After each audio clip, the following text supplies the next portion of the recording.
Halo teman-teman, perkenalkan kami dari kelompok 2 akan menjelaskan terkait manajemen supply chain di perusahaan PT Cimori.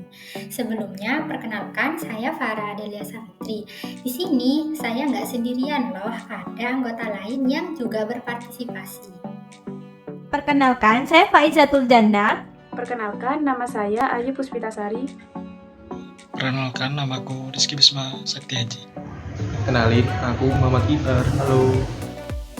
Siapa nih di sini yang belum tahu Cimori? Yang belum tahu, sini aku kasih tahu ya. Cisarua Montendiri atau Cimori merupakan perusahaan yang bergerak di bidang F&B memproduksi susu, yogurt, dan makanan beku premium terkemuka di Indonesia. Bahkan mereka sudah mengekspor produk mereka ke negara tetangga seperti Filipina dan Singapura. Adapun produk terkenal mereka diantaranya yaitu Cimori Yogurt Squeeze dan sosis Gembler.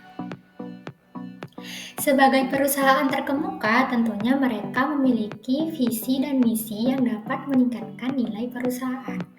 Adapun visi PT Cimori yaitu menjadi perusahaan publik yang memproduksi dan mendistribusikan makanan minuman berbasis protein untuk seluruh masyarakat Indonesia. Sedangkan untuk misinya yaitu menghasilkan berbagai produk berbasis protein yang berkualitas.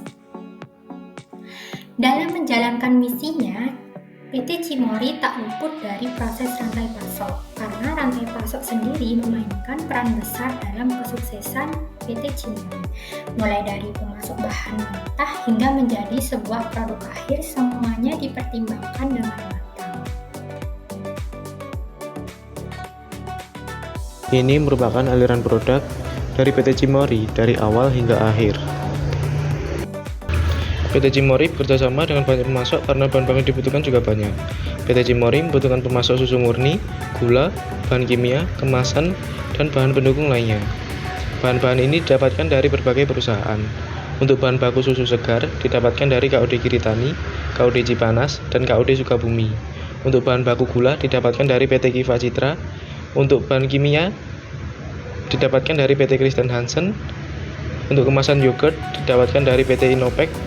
Sedangkan kemasan susu didapatkan dari PT Piramid Mulya Pak. Setelah bahan baku tersebut ready, bahan akan dilanjutkan ke tahap proses produksi yang berbeda-beda, disesuaikan dengan masing-masing produk.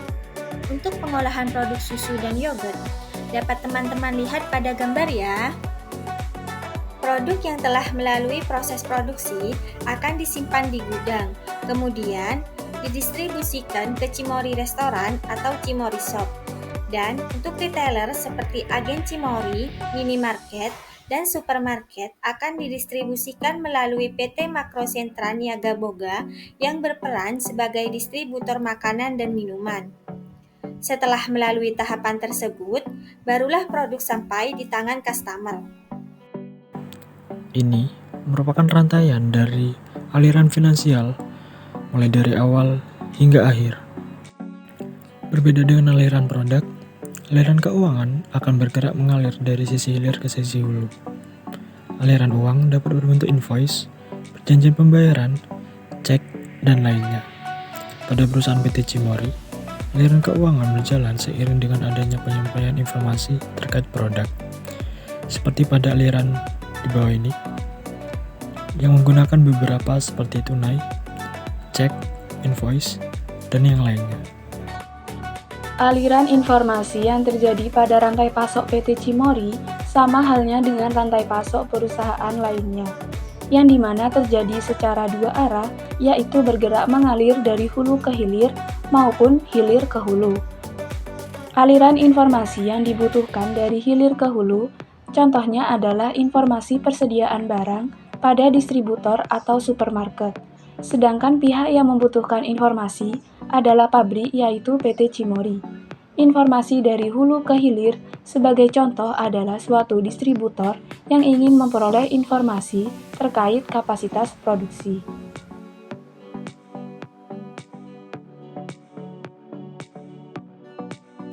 Nah, dari penjelasan sebelumnya, kira-kira Cimori punya strategi khusus untuk memaksimalkan manajemen rantai pasoknya enggak ya?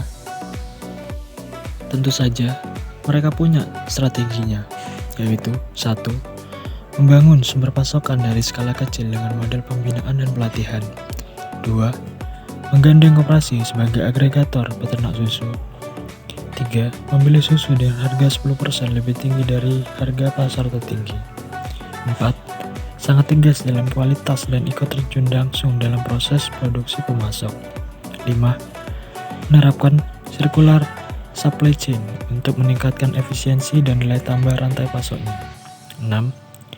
Menggunakan desain produk yang mendorong waktu setup yang rendah dan produksi massal. Dan yang terakhir, mempertimbangkan musim di pasaran, tindakan dari pesaing, dan dinamika pasar. Tak terasa ya, kita sudah membahas secara singkat terkait manajemen rantai pasok di perusahaan PT Cimori. Kami harap video ini bisa bermanfaat